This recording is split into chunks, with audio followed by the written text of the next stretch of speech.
झारखंड सरकार स्कूली शिक्षा एवं साक्षरता विभाग की तरफ से एक अधिसूचना जारी कर दी गई है, जिसमें आप लोगों को पता होगा कि पिछले कैबिनेट बैठक में झारखंड सरकारी माध्यमिक आचार्य, प्रधानाचार्य एवं शिक्षक उत्तर कर्मियों की नियुक्ति एवं सेवा शर्त नियमावली से रिलेटेड जो प्रस्ताव पारित किया गया था, उसकी अधिसूचना जारी कर दिया गया है स्कूली शिक्षा एवं साक्षरता विभाग की तरफ से।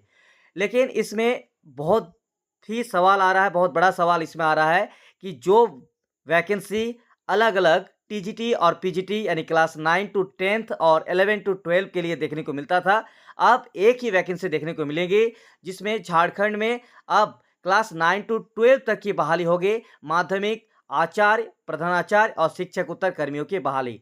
तो डिटेल्स में सब कुछ बताएँगे, ये पीडीएफ आपको टेलीग्राम चैनल पर मिल जाएगा, डिस्क्रिप्शन में लिंक है, आप लोग टेलीग्राम चैनल को ज्वाइन कर लीजिए। तो चलिए, ये जो नियमावली बनाई गई है, इस नियमावली में वेतनमान को भी घटाया गया है। पिछले वेतनमान जो क्लास 9 टू 10th और 11-12 की बहाली में देखने को मिला था। और सबसे खास बात है, इसमें जो सवाल होगा वो होगा योग्यता से रिलेटेड भी बहुत बड़ा सवाल आया है। तो चलिए आपको सब कुछ डिटेल से बताते हैं। सबसे पहले यहाँ पे देखिए, प्रधान आचार्य के लिए जो नियम है, माध्यमिक आचार्य के लिए जो नियम दिए गए हैं, वेतनमान। प्रधान आचार्य के लिए मूल कोटि में वेतनमान है 47,600 से लेकर 1,51,100, जो कि लेवल 8 का होगा। इसके अलावा आप देखेंगे माध्यमिक आचार्य, जो कि सेकेंडरी क्लास 9 टू 12 में आप लोग देख रहे होंगे कि माध्यमिक आचार्य में जो मूल कोटि का वेतन होगा वो क्या होगा। तो क्लास 9 टू 12 में माध्यमिक आचार्य के लिए वेतनमान होगा 35,400 से 1,12,400, लेवल 6 का यहाँ पे रहेगा। तो इस तरह का जो वेतनमान है निर्धारित की गई है। और यहाँ पे आप दूसरा देख सकते हैं कि माध्यमिक सेकेंडरी क्लास 9 टू 12 वरीय वेतनमान कोटि, जिसमें 44,900, 1,42,400, लेवल 6 की ये बहाली। जिसके बाद माध्यमिक आचार्य प्रवरण वेतनमान 47,600, 1,51,100, लेवल 8 की। इसके अलावा आप नीचे देख सकते हैं 4 नंबर पॉइंट में, सरकारी माध्यमिक सेकेंडरी क्लास 9 टू 12 विद्यालयों, वर्तमान 9-10 कक्षा वाले विद्यालय सहित में शिक्षकोत्तर कर्मियों की नियुक्ति की श्रेणियाँ होगी। यानी अब जो है यहाँ पे प्रयोगशाला सहयोगी, लिपिक, आदेशपाल, अलग-अलग शिक्षकोत्तर कर्मियों की बहाली होगी। लेकिन सबसे बड़ा सवाल है, जो नियमावली में मेन चेंज हुआ है, वो है योग्यता से रिलेटेड, जिसमें आपको शैक्षणिक और प्रशैक्षणिक योग्यता से रिलेटेड बात करेंगे। बाकी डिटेल्स में आप लोग पीडीएफ पढ़ लीजिएगा। तो मेन चीज़ क्या है, चलिए आपको बताते हैं।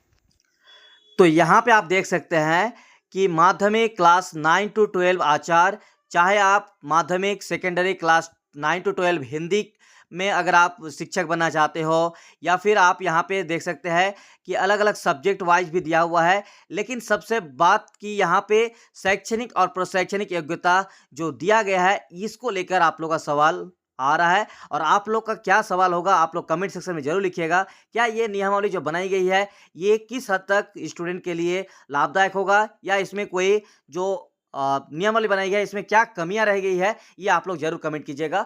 और एक बहुत बड़ा कन्फ्यूजन वाला है, आप चाहे हिंदी में टीचर बनना चाहते हो, अंग्रेजी में बनना चाहते हो, संस्कृत में बनना चाहते हो, इकोनॉमिक्स में बनना चाहते हो, जियोग्राफी में बनना चाहते हो, हिस्ट्री में बनना चाहते हो, फिजिक्स, केमिस्ट्री, बायोलॉजी, किसी में बनना चाहते हो, तो आपके लिए जो नियमावली निर्धारित की गई है वो है पीजी यानी पोस्ट ग्रेजुएट होना चाहिए।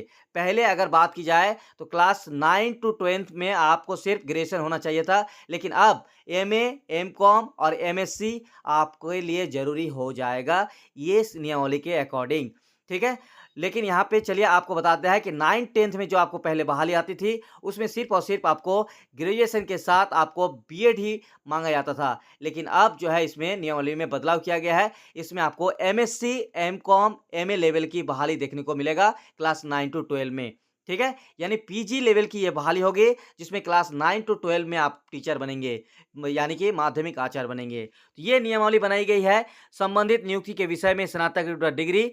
लेकिन इसके अलावा एक और यहाँ पे पॉइंट जोड़ दिया गया है कि अथवा संबंधित नियुक्ति के विषय में स्नातक उत्तर डिग्री में कोई विशेषज्ञता, बशर्ते कि अभ्यर्थियों द्वारा स्नातक स्तर पर भी संबंधित विषय का अध्ययन किया गया हो। यानी ग्रेजुएशन लेवल में जो आपने सब्जेक्ट पे जिस सब्जेक्ट से ग्रेजुएशन किया है, वही आपका पीजी में भी होना चाहिए। अगर आपने बायोलॉजी पढ़े हैं तो आपको ग्रेजुएशन में, तो आपको बायोलॉजी पीजी में भी होना चाहिए। यानी जो आपने फिजिक्स पढ़े होंगे तो फिजिक्स आपका पीजी में भी होना चाहिए। ये नई नियमावली में बनाई गई है। तो दो यहाँ पे इंपॉर्टेंट पॉइंट, पहला कि पीजी तो चाहिए, दूसरा कि ग्रेजुएशन में आपका जो सब्जेक्ट था उसी सब्जेक्ट के अकॉर्डिंग आपको पीजी भी होना चाहिए।